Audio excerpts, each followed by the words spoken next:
ಚನ್ನರಾಯಪಟ್ಟಣದ ರಾಷ್ಟ್ರೀಯ ಹೆದ್ದಾರಿ ಗೌಡಿಗೆರೆ ಸಮೀಪ ಕಾರು ಅಪಘಾತವಾಗಿದ್ದು, ಬೆಂಗಳೂರಿನಿಂದ ಸಕಲೇಶಪುರಕ್ಕೆ ತೆರಳುತ್ತಿದ್ದಂತಹ 5 ಮಂದಿಯಲ್ಲಿ 2 ಸ್ಥಳದಲ್ಲೇ ಮೃತಪಟ್ಟಿದ್ದಾರೆ.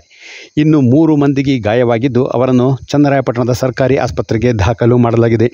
ಇದೇ ವೇಳೆ ರಸ್ತೆಯಲ್ಲಿ ಸಂಚಾರ ಮಾಡುತ್ತಿದ್ದಂತಹ ಸಂಸದ ಶ್ರೇಯಸ್ ಎಂ ಪಟೇಲ್ ಅವರು ತಮ್ಮ ವಾಹನ ನಿಲ್ಲಿಸಿ ಗಾಯಗೊಂಡವರನ್ನು ಆಸ್ಪತ್ರೆಗೆ ಸಾಗಿಸಲು ಸಹಾಯ ಮಾಡಿದ್ದಲ್ಲದೆ, ಅತಿ ಬೇಗದಲ್ಲೇ ಅವರಿಗೆ ತುರ್ತು ಚಿಕಿತ್ಸೆ ನೀಡುವಂತೆ ಆಸ್ಪತ್ರೆಗೆ ದೂರವಾಣಿ ಮೂಲಕ ಕರೆ ಮಾಡಿ ವೈದ್ಯರಿಗೆ ಸಲಹೆ ನೀಡಿದ್ದಾರೆ.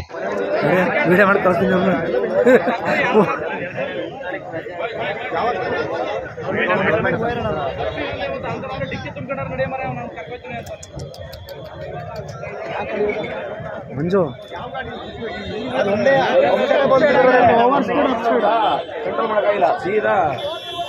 ಸೀದಾ ಬಂದ್ರೆ ಏನಾಯ್ತಲ್ಲ, ಪೈಂಟ್ ಹೊಡೆದಾಡ ಬಂದಿಲ್ಲ. ಹಂಗಾಗಿ